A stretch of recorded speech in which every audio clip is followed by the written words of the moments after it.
Today, we celebrate. No, we don't celebrate.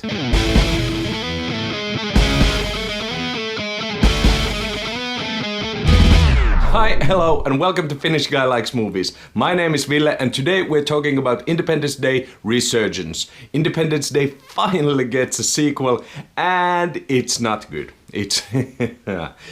It's severely flawed on many fronts. Independence Day Resurgence happens 20 years after the original, and humanity has come together like never before to rebuild the Earth and adapt the alien technology to our technology to make cool new guns and fighter jets. And we are preparing for another alien attack, which of course happens, and all sorts of crash boom bang ensues. From the get-go, this movie suffers from real pacing and structure issues.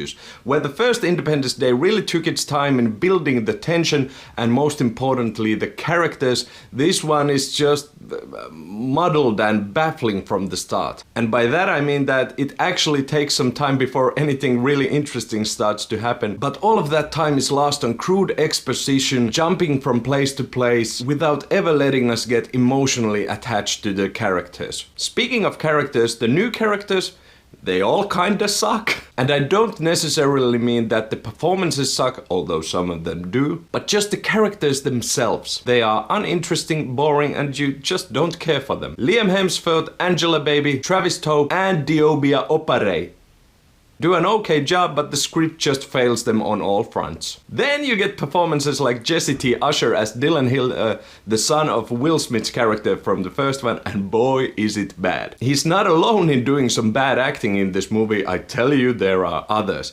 But it's so noticeably bad because you instantly draw comparisons to Will Smith's performance in the first one, and this one is just sorely lacking in charisma, humor, and just ability to act. The only ones who actually pull their weight is the old cast, namely Bill Pullman, Jeff Goldblum, Brent Spiner, and Judd Hirsch. Bill Pullman actually gets something to do in this movie, and Jeff Goldblum just seems to be having fun. Judd Hirsch is great, but his storyline is probably the weakest, which is sad because that actually brings me to another point of this movie. This movie feels really contained. The original Independence Day did a good job in showing us different people from different places and how they were affected by the attack.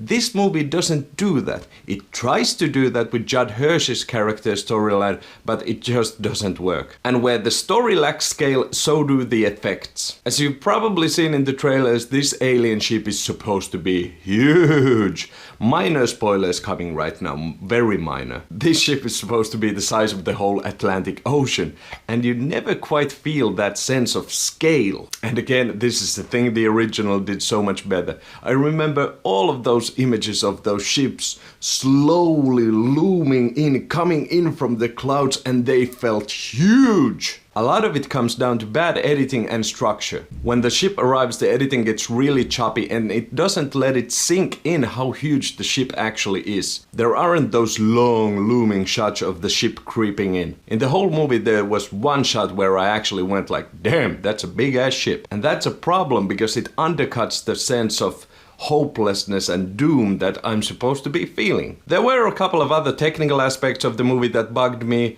For the most part, the CGI is top-notch, no gripes there. But then there are a couple of green screen shots that are really bad.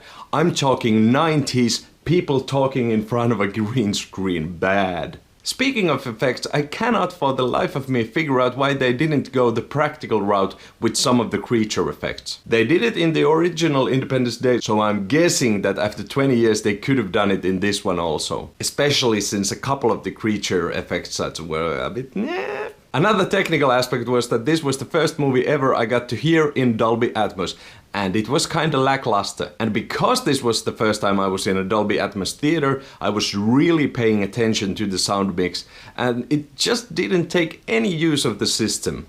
And it's weird because this movie is packed with those scenes where you could have gone a little bit wild with the sound mix. You know, you have alien fighters and jets going all around you and shooting and stuff like that. You could have really used the system, but it doesn't. Side note, if you are one of my Finnish viewers, just click over there to see my review of the new Finkino Scape Theater in Tennispalatsi, Helsinki. The first in Finland to get the Dolby Atmos system, and it also has a cool new laser 4K projector. That review is in Finnish, so if you are not one of my Finnish viewers and just want want to hear one of the weirdest languages in the world, click over there to see that. I dare you. Okay, back to the movie. Another kinda nitpicky thing that bugged me was the China pandering going on in this movie. Recently, many blockbusters have inserted scenes to pump up the interest in the Chinese market in the hopes of getting the money from the Chinese market, which is nowadays kind of a big deal. And I understand it, movies have to make money. Hey, this is a business after all. But in this one, it's so tacked on and so blatantly obvious that it kinda took me out of the movie in a couple of scenes. All in all, this movie, it's just not a good movie. I'm not saying that the first Independence Day was a good movie, but at least it was entertaining as hell and fun, and yeah, it's a fun movie. I've now seen this movie twice and I gotta say I was not entertained. If you wanna see a cool breakdown of what makes the first Independence Day good, just click over there to see Lessons of the Screenplays video about what makes the first Independence Day great. It's a good watch, I highly recommend it. Now before I wrap up, I want to talk about a couple of spoilery things, so be warned. Spoilers coming up! I want to talk about a couple of examples of that scale issue I was talking about that really bugged me. At the end of the movie, the alien queen sets out on his own ship similar to the ones from the first movie. She's going after our good guys and our good guys have to shoot it down. And when our good guys actually manage to do that, the editing completely ruins the moment. I mean, it's almost incomprehensibly bad. You get a quick shot of the ship starting to blow up, then it changes to a reaction shot of people going and it lingers there for a couple of seconds too long, and then you just get a shot of the alien ship in ruin on the ground. And it completely manages to suck out the impact of that moment. That's the moment of the movie where you were supposed to go like, yeah! And you just go like, huh? Aww. It just manages to make the scale of the explosion seem really small and the moment feel really small. Interestingly, right after that, the Godzilla-sized alien queen gets out of her ship on foot and runs after our good guys. And that scene was actually done really well. That was the only scene in the movie where you actually felt the scale, that the alien queen was huge. And it was, at least in my opinion, the best action scene in the movie. And the only one where you felt the scale of things.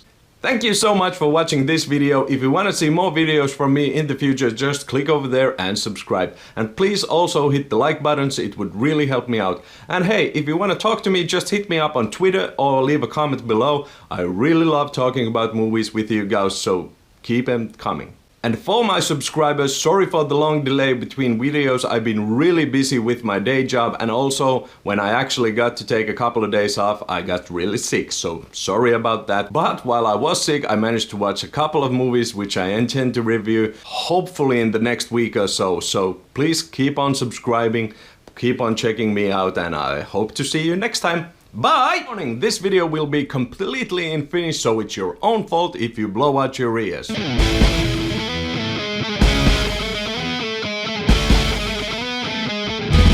Moikka moi ja tervetuloa Finnish Guy Likes Moviesiin. On tosi outoa tehdä meitsin eka video suomeksi, mutta eiköhän tää tästä. Finkino on rempannut kokonaan sen Tennispalatsi 1 Helsingissä uudeksi Scape-saliksi. Ja meitsi pääsi kattoo uuden Independence